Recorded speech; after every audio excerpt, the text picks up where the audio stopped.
Елеместің анарынан сәлем, баршаңызға қалайсыздар? Бүгін мен сіздерге өте жұмсақ бір пісіргеннен шығатын, асты үсті бірдей пісетін, әрі асты жабыспайтын, тура базардағыдай лепешка нанның рецептісімен бөлісетін боламын. Алдымен менің каналыма тіркеліп, лайк басып, және де қоңыраушаны басып кетуді ұмытпаңыздар. Ендеше видеоның соңына дейін менімен бірге болыңыздар. Толық рецепті қазір сіздермен бөлісетін боламын. Ал ендеше кеттік. Алдымен біздің ыдысымызға жылы бір бокал суымызды, бір қасық тұз және 2 қасық қантымызды салып, осылай венчикпен шамалы ерігенше араластырып аламыз.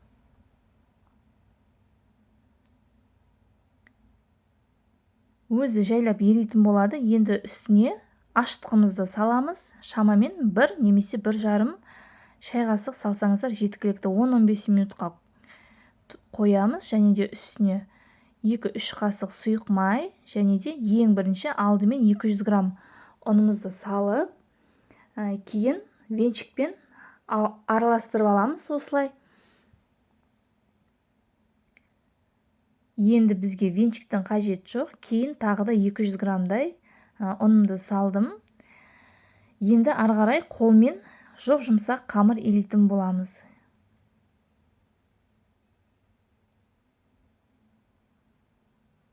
Міне менің қамырым жұмсақ. Егер ұныңыз аз болып жатса, үстіне тағы да шамамен 100-150 грамм қоссаңыздар болады. Және үстіне осылай сұйық майымызды жағып, целлофанымызды жауып, бетін осылай орамалмен жауып, шамамен 1-1,5 сағатқа көтерілгенше қоямыз. Мен 1 сағатқа қойдым. 1 сағатта менің қамырым осылай әдемі болып көтерілді. Ендеше нанымызды жасауға кірісеміз. Осылай нанымызды төңкереміз. Төңкермес бұрын столымыздың үстіне май жағып жіберуді ұмытпаңыздар, және де қолыңызды майлап алыңыздар. Қамырмен жай жұмыс жасаймыз. Бірден қатты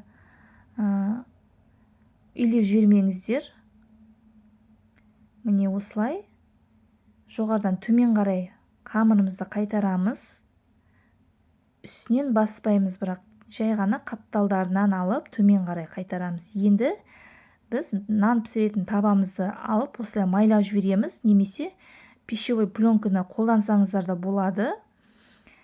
Майласаңыздар да негізі қамырымыз, нанымыз жабыспайтын болады. Енді осылай лепешка нанымыздың формасын келтіреміз. Ортасынан екі шетіне, қапталына, жан жағына қарай жаятын боламыз, бірақ ортасын қатты жұқартып алмаңыздар. Енді осы нанымызды бетін тағы да жауып, шамамен 10-15 минутқа қойып қоямыз. Шамалы нанымыз кішкене демалып көтерілу керек. Мен 15 минутқа қойдым. Енді қараңыздар, менің қамырым әдемі болып, жұмсақ болып көтерілген, демалған. Енді әсемдік үшін жан жағын осылайша басып істейміз. Баспас бұрын қолдарыңызды бір майлап алуды ұмытпаңыздар, сонда қолыңыз нанға жабыспайтын болады. Достар, менің арнама тіркелуді ұмытпаңыздар. Алдағы уақытта көптеген пайдалы жаңа рецепттер салып отыратын боламын. Тіркеліп кетуді ұмытпаңыздар. Ендеше осы келесі кезекте жұмыртқаның сарысын нанның бетіне жағамыз.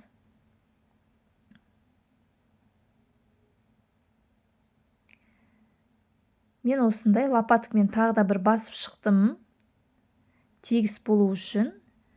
Сіздер де осылай істесеңіздер болады. Енді үстіне қара кунжут немесе ақ кунжут, өз қалауыңыз, немесе мақ болса да болады, себесіздер. Бұл әсемдік үшін. Енді қызып тұрған 180 градус пеште шамамен 20-25 минутта пісіріп аласыздар. Менің наным пісті. Міне қараңыздар. Піскен бойдан жұмсақ, ыссы, өте дәмді. Қыздар, міндетті түрде жасап көріңіздер. Асты, үсті бірдей піседі. Әрі қараңыздар. табамызға жабыспайды. Пищевой пленка төсемесеңіздер де болады. Астына май жаққанның жақсысы.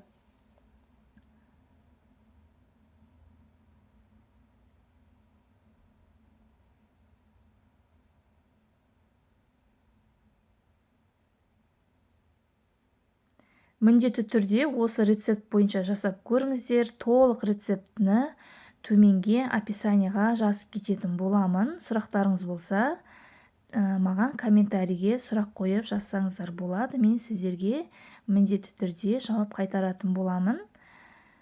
Сіздермен бірге болған мен, Анар Елемесқызы. Маған тіркеліп кетуді ұмытпаңыздар. Келесі кездескенше сау саламатта болыңыздар.